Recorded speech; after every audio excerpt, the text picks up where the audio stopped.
Tugas biasanya nih ya, di beberapa orang tuh pasti saat presentasinya ada yang kita itu harus bisa gimana caranya bikin segala sesuatu ataupun kayak apa ya, dulu aku tuh bisa menyimpulkan satu hal, si sosial media itu saat ini kita tuh menggunakan sosial media itu untuk 3 fungsi.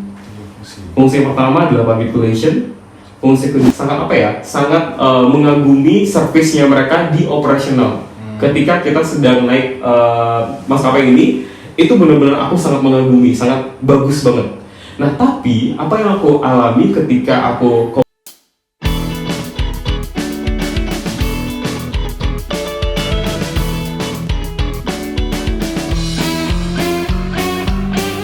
Cuap-cuap Podcast. Assalamualaikum warahmatullahi wabarakatuh. Halo sahabat cuap sekalian, kembali lagi bersama kami di Cuap Podcast, Communication in University Andalas on Podcast. Dengan cuap, ngobrol asik nggak asal cuap. Nah, sahabat cuap sekalian, sekarang kita hidup di era yang semuanya sudah terdigitalisasi. Nah, salah satu produk dari era digital saat ini adalah sosial media. Dan sosial media bukan sekedar tempat untuk membuat kita bersosialisasi saja, namun sosial media saat ini bisa dijadikan untuk mencari cuan. Nah, kebetulan nih kami datang dengan seorang dari lulusan Universitas Andalas dari Prodi Ilmu Komunikasi dengan Bang Aji. Halo Sobat Cuap. Nah, Bang Aji, ada mau nanya nih. Apa tuh? Gimana caranya dari lulusan ilmu komunikasi UNAN bisa jadi kayak Bang Aji sekarang yang kerjanya di Jakarta di perusahaan perbankan ternama di Indonesia? Gimana dong? Mungkin sebelumnya aku kenalin dulu ya. Nama aku Fajri, teman-teman biasa panggil aku Aji. Aku dari Ilmu Komunikasi Universitas Andalas, jurusan Ilmu Komunikasi tahun 2011. Dan saat ini aku bekerja di salah satu banking industry di Jakarta, dan kebetulan aku tuh bekerja di bidang yang gak jauh-jauh dari komunikasi. Nah, kalau tadi Arif nanya gimana sampai aku bisa bekerja di sana, Benar. Jadi di awal aku tuh ikutan salah satu program yang ada di perbankan. Namanya itu Officer Development Program atau ODP. Kalau teman-teman tahu, ODP itu semacam manajemen trainee di perusahaan-perusahaan. Jadi kayak kita tuh udah dipersiapkan untuk jadi pimpinan di perusahaan tersebut. Kalau di perusahaan-perusahaan lain nih, misal perusahaan-perusahaan retail, itu namanya manajemen trainee. Jadi di awal dia tuh pasti akan jadi kayak asisten manajer, terus nanti naik jadi manajer dan begitu seterusnya. Dan kalau di perbankan itu tuh juga ada gitu loh, namanya ODP, Officer Development Program. Setelah kita tes di sana, kita lolos tes, dan kemudian kita akan jadi pegawainya mereka, tapi kita harus training dulu. Gitu loh. Kalau di case-nya aku tuh dulu training sekitar 6 bulan tentang perbankan. Ibaratnya nih aku anak komunikasi, terus dulu juga jurusanku di SMA aku ngambil IPA, aku sama sekali gak belajar dong, kayak akuntansi itu apa, terus hitung-hitungan juga gak terlalu banyak yang aku pelajari, apalagi perbankan, karena kan kita di komunikasi ya. Nah, cuman ketika aku di ODP, ikutan si ODP ini, aku tuh dibekalin dengan semua ataupun pendidikan-pendidikan tentang perbankan. Jadi semua tentang perbankan itu aku pelajari lagi. Itu kurang lebih 6 bulan. Nah, setelah 6 bulan itu barulah aku ditempatkan di unit kerja. Dan kebetulan unit kerja pertamaku aku ditempatkan di bagian digital media services. Gak jauh-jauh dari komunikasi, syukurnya. Begitu deh kira-kira. Berarti ilmu komunikasi ini menjadi bekal abang ya untuk masuk ke sini, ke perbankan nih? Betul, aku sangat merasa kalau apa yang aku pelajarin di ilmu komunikasi dulu di Andalas itu benar-benar bisa kepake saat aku bekerja, karena benar-benar relate dengan apa yang aku kerjakan dan apa yang dulunya aku dapetin nih teorinya ini. Jadi itu lebih enak gitu loh, ketika kita jadi praktisi dan kita punya teorinya, itu tuh akan lebih enak. Benar ya? Benar. Dan satu hal yang paling mungkin ini sedikit secuil tips buat teman-teman. Kalau teman-teman dulu kita waktu di kampus sering presentasi dan sering bikin tugas, biasanya ya di beberapa orang tuh pasti saat presentasinya ada yang di bagian belakang, ada yang bagian tampilnya. Kebetulan di zamanku ketika kita punya kerja kelompok dan kemudian kita presentasi, aku di part yang presentasinya. Yang paling depan? Bukan paling depan juga, tapi ibaratnya aku salah satu yang presentasi. Okay. Nah, itu salah satu modal yang sangat berguna buat kita di dunia pekerjaan. Jadi cara Anda presentasi, cara kalian ngomong, cara kalian public speaking itu tuh sangat berguna saat kita ada di dunia kerja. Jadi ini secuil tips buat teman-teman ya. Kalau misalnya ada kerja kelompok, terus kemudian teman-teman harus presentasi, jangan jadi yang terbelakang, tapi jadilah yang terdepan, karena itu bisa mengasah cara komunikasinya kalian, apalagi public speakingnya. Seperti itu. Yes. Jadi bang, abang kan udah banyak nih ketemu orang-orang yang berbagai macam latar belakangnya, karakteristiknya. Kenapa kan mahir di bidang customer experience juga kan? Nah, bagaimana cara abang menghadapi orang yang kayak gitu bang? Okay. Kan orang beragam-ragam nih bang. Oke. Kalau ngomongin customer experience, kebetulan juga saat ini aku tuh ditempatkan di unit yang memang membahas tentang si customer experience ini, tentang CX. Nah, di tempatku kita itu harus bisa gimana caranya bikin segala sesuatu ataupun kayak standar layanan untuk menghadapi customer yang goalsnya adalah kita menciptakan yang namanya positive customer experience atau positive CX. Nah, caranya gimana? Itu banyak banget cara-caranya yang bisa kita lakukan untuk menciptakan si CX tadi. Tergantung karakteristik orangnya juga ya bang? Betul, tergantung dengan karakteristik orang. Karena gini loh, ketika kita jualan satu produk atau kita punya produk yang akan kita pasarkan ataupun layanan yang kita pasarkan ke masyarakat atau ke customer kita, hal pertama yang kita tentukan itu apa? Kita pasti menentukan dulu kan audiensnya siapa yang akan menggunakan dan siapa yang menggunakan si produk ini. Nah, ketika kita udah tahu produk ini akan digunakan oleh siapa, kita tuh bisa bikin flow ataupun standar sesuai dengan orang-orang yang menjadi targetnya kita. Seperti itu. Jadi dalam perbankan nih bang, apa tips yang paling abang mau beri kepada audiens berdasarkan perbankan nih bang? Oke, ini kita ngomongin sosial media dulu atau perbankan secara keseluruhan. Sosial media dulu. Oke, mungkin tipsnya. Aku ngomong dari apa yang jadi pengalamanku ya. Kebetulan dulu pernah sekitar 4 tahun 9 bulan aku handle sosial medianya si bank ini. Nah, tapi teman-teman, dari apa yang sudah aku lakukan dulu, aku tuh bisa menyimpulkan satu hal. Si sosial media itu saat ini kita tuh menggunakan sosial media itu untuk 3 fungsi. Fungsi yang pertama adalah public relation, fungsi kedua marketing communication, dan yang ketiga yang mungkin nggak banyak orang tahu tapi ini penting banget, itu adalah fungsi service. Nah, fungsi service inilah yang menentukan CX tadi, yang Arif bilang sebagai customer experience tadi. Kalau misalnya fungsi public relation, mungkin teman-teman PR udah pada tahu ya, fungsi social media sebagai public relation itu gimana? Kayak mungkin meningkatkan brand image perusahaan, terus menginformasikan acara-acara atau kegiatan-kegiatan korporasinya kita, atau menginformasikan kegiatan-kegiatan CSR yang kita lakukan di perusahaan, atau mungkin kegiatan-kegiatan terkait dengan kemasyarakatan. Itu mungkin teman-teman public relation di sini pasti udah pada tahu fungsi dari si social media ini untuk public relation itu apa. Dan kemudian yang kedua tadi fungsi marketing communication. Fungsi marketing communication ini kayak ya meningkatkan brand image perusahaan juga. Terus gimana bikin produk kita tuh bisa terjual, bisa jualan produk. Terus juga gimana cara meningkatkan awareness orang-orang ataupun customer kita terhadap produk yang kita jual. Dan yang paling penting salah satunya juga yang kita lakukan di perusahaan tempat aku bekerja adalah kita menggunakan si sosial media ini untuk melakukan aktivasi. Aktivasi itu apa? Aktivasi itu sesuatu yang sifatnya itu lebih dua arah gitu loh.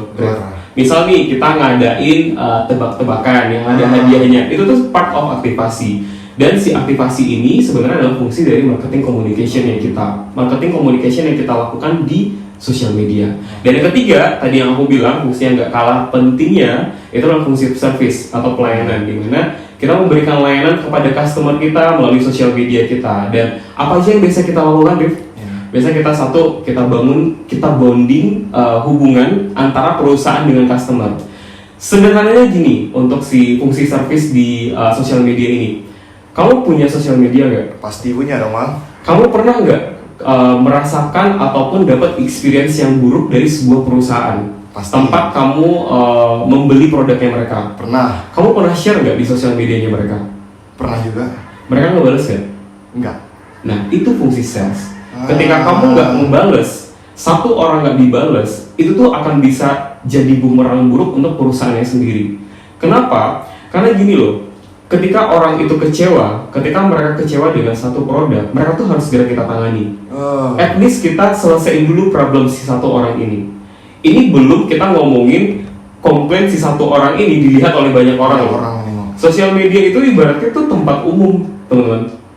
Tempat umum yang semua orang bisa ngelihat. Ketika kita posting sesuatu, apalagi di lapak perusahaan, dan itu tuh sebuah sesuatu yang menurutku misalnya adalah komplain, itu tuh bisa dilihat oleh banyak orang. Oh, ternyata si perusahaan ini lagi ada problem dengan produknya ini. Nah, kamu bayangin kalau misalnya si perusahaannya nggak handle si keluhan yang tadi, akan seburuk apa impactnya terhadap perusahaan, gitu. Nah, itu yang aku bilang sebagai fungsi service, gitu. Berarti harus ada umpan baliknya gitu ya Bang dari Betul pihaknya. sekali. Itu yang kita lakukan di perusahaan. Jadi perusahaan tempat aku bekerja ya. Jadi ketika ada ketika ada customer yang menyampaikan komplainnya ataupun menyampaikan pertanyaannya ataupun menyampaikan requestnya melalui sosial media, apa yang kita lakukan? Memberikan umpan Kita balik. respon.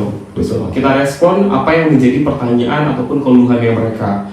Nah, apalagi kalau misalnya sifatnya keluhan ya, karena kalau udah keluhan itu ibaratnya akan berimpact ke nasabah-nasabah lainnya.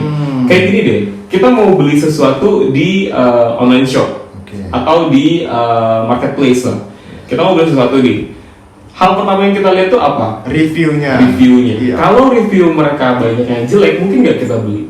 Mikir-mikir lagi. Tapi kalau reviewnya ternyata banyak yang jelek, tapi ada feedback dari si penjualnya yang menjelaskan tentang keluhan si customer ini, kita bakal beli nggak? Masih ada kemungkinan kita beli. Nah, itulah fungsi si service yang tadi aku sampaikan. Jadi sosial media ini teman-teman nggak cuman fungsinya tuh punya fungsi public relation atau fungsi marketing communication. Ingat satu fungsi lainnya, fungsi service atau fungsi pelayanan tadi. Dan ingat, service ini tuh akan menciptakan yang namanya customer experience. Customer experience itu apa yang kita rasakan ketika kita tuh touch dengan perusahaan ataupun produk-produk yang dijual oleh perusahaan, gitu. Misal nih, dalam hal aku beli apa ya? Oh iya, aku nggak nyebutin merek ya. Aku nggak nyebutin merek di sini ya. Ini pengalamanku beberapa hari yang lalu. Aku kebetulan dari orang service, aku tahu customer experience itu seperti apa. Kemudian aku tuh pernah pergi ke satu kota dengan menggunakan maskapai ini. Maskapai penerbangan ini, itu tuh maskapai penerbangan yang full service, bukan maskapai penerbangan yang ecek-ecek. Nah, tapi waktu itu aku lupa untuk masukin milesku. Nah, jadi milesku nggak terrecord dong di mereka gitu loh. Sedangkan miles itu sebenarnya bisa kita tukar lagi untuk produk-produk yang lain kan, entah nanti beli tiketnya lagi atau promo-promo lain gitu loh. Nah, aku cobalah sampaikan ke customer service-nya mereka. Ini maskapai premium loh, maskapai yang bagus sih maskapai ini. Dan aku tuh sangat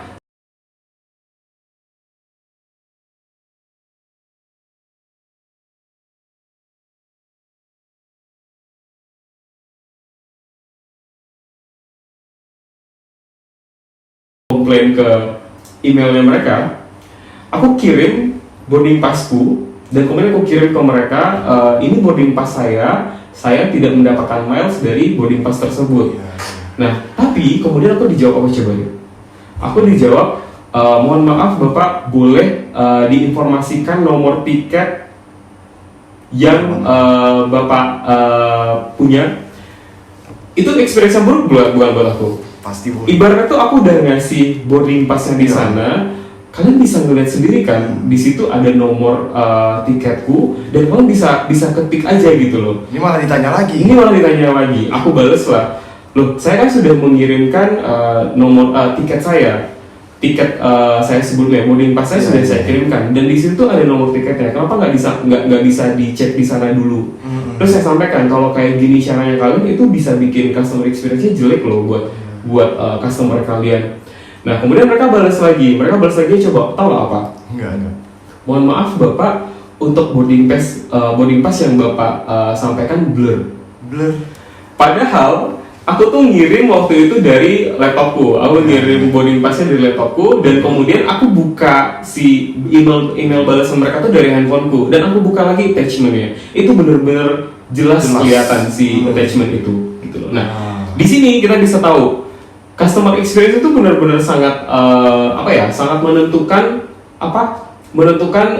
pandangan kita atas sebuah brand.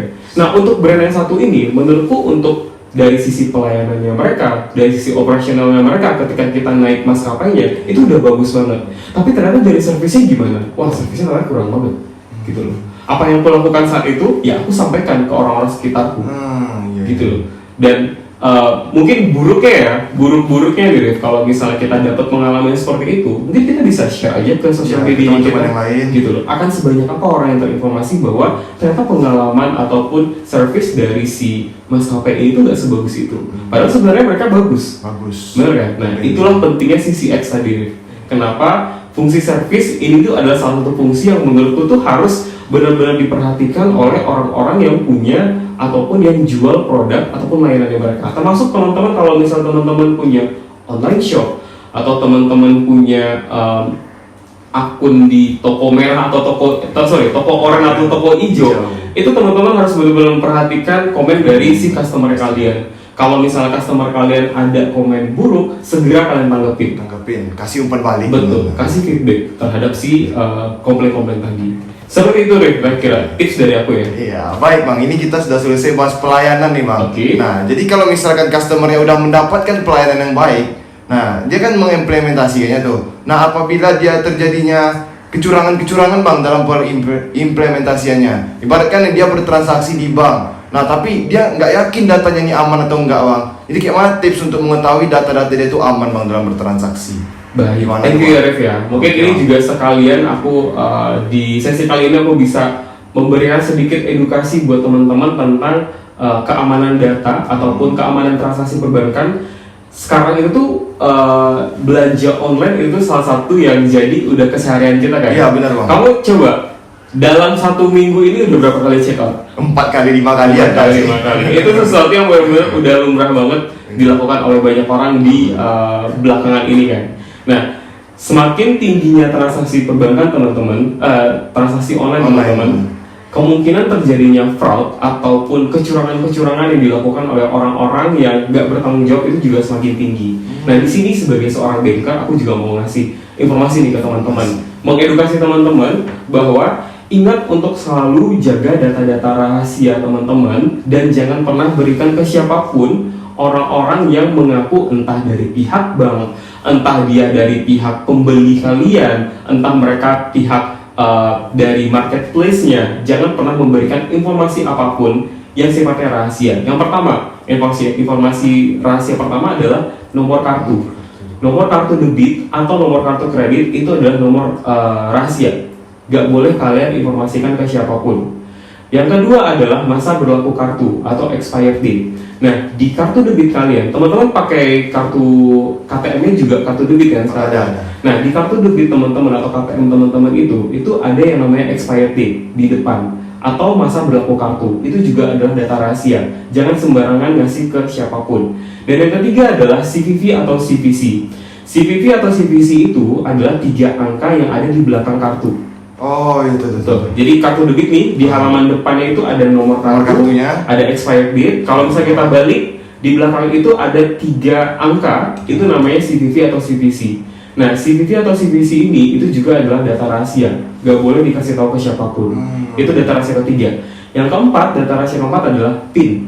Mau itu PIN kartu kredit kalian, PIN kartu debit kalian, ataupun PIN mobile banking. Itu data rahasia, gak boleh dikasih tahu ke siapapun. Dan yang terakhir adalah OTP. OTP itu kode verifikasi transaksi yang dikirimkan oleh perusahaan ke akunnya teman-teman, entah itu ke email, entah itu ke SMS. Itu nanti kalau kode verifikasi itu masuk ke sistemnya, entah sistem bank atau sistem marketplace atau si e-commerce tadi, itu transaksi kalian udah langsung dijalankan, langsung berhasil. Jadi itu benar-benar data rahasia yang nggak boleh teman-teman berikan ke siapapun. Itu deh. Oke, baik. Itulah tips-triknya teman-teman semua. Tapi ada tanyaan lagi nih, Bang. Apa tuh? Gimana kalau misalkan kita kehilangan kartunya, Bang? Mm-hmm. Itu kan otomatis orang yang dapat itu tahu semua itu, nomor kartunya, CVC-nya, expiry date-nya. Nah, gimana kita jaga keamanan kartu kita? Sedangkan kartu kita sudah hilang, Bang. Sip, pertanyaan yang bagus. Kalau misalnya kita kehilangan kartu, apa yang Iya. kita lakukan? Langsung blokir. Langsung Hubungi blokir. bank kalian melalui call ataupun datang ke CS. Cuman aku nggak suggest untuk datang ke CS ya sekarang ya. Jadi lebih baik langsung call ke kontak centernya si bank tersebut. Kenapa nggak suggest datang ke CS, Bang? Sorry. Karena ada lag waktu di situ. Dari kartu kamu hilang dan kamu datang lagi ke bank untuk melakukan pemblokiran, itu ada lag waktu. Nah, takutnya di lag waktu itu dilakukan sama orang yang nggak bertanggung jawab. Ini data-data kamu, gitu. Jadi nggak aman. Jadi sebaiknya adalah segera hubungi banknya, entah melalui kontak center atau mungkin dari sosial media. Dari beberapa bank itu setahuku mereka kalau misalnya ada permintaan pemblokiran di sosial media, mereka akan bantu untuk lakukan pemblokiran. Gitu. Oke, sahabat Cuap sekalian, cukup sekianlah cerita kami pada hari ini. Begitu juga tips dan trik tentang keamanan digital, social media experience, dan juga social media marketing. Nah, ada Bang Haji, ada kata closing statement nggak untuk sahabat Cuap sekalian? Apa ya closing statement buat teman-teman ya? Iya. Oke. Aku tuh ada sebenarnya, cuman nggak tahu ya bakalan bisa kena sama teman-teman atau enggak. Mungkin untuk teman-teman yang nanti akan bekerja di bidang entah perbankan atau orang-orang yang nanti bekerja di bidang yang ketemu dengan customer atau jual sesuatu, aku punya satu quote dari seorang ahli digital marketing. Dia bilang gini, namanya Matt Goldar. Social media is about people, not about your business. Provide the people and the people will provide for you. Jadi sosial media itu nggak cuma tentang bisnisnya kita, nggak cuma tentang kita jualan produk di situ, tapi tentang orang yang kita layani. Ketika kita melayani mereka sepenuh hati, ketika kita melayani dengan sebaik mungkin, si X yang mereka positif, mereka tuh akan provide apa yang kita jual. Mereka tuh akan beli apa yang kita jual ke mereka. Kayak gitu. Oke. Cukup, Bang? Cukup, cukup. Oke. Baiklah, cukup sekian dari saya, Arif Setiawan, dan juga ini Bang Haji. Terima kasih banyak, Bang. Terima kasih, Arif. Cuap. Jadi sahabat Cuap sekalian, mohon like video kami jika menyukainya dan berikan masukan agar kami bisa mengembangkannya lebih baik lagi. Subscribe channel kami dan juga jangan lupa untuk share ke teman-teman sekalian. Sampai jumpa pada pertemuan kami berikutnya. Sahabat Cuap sekalian, Assalamualaikum warahmatullahi wabarakatuh.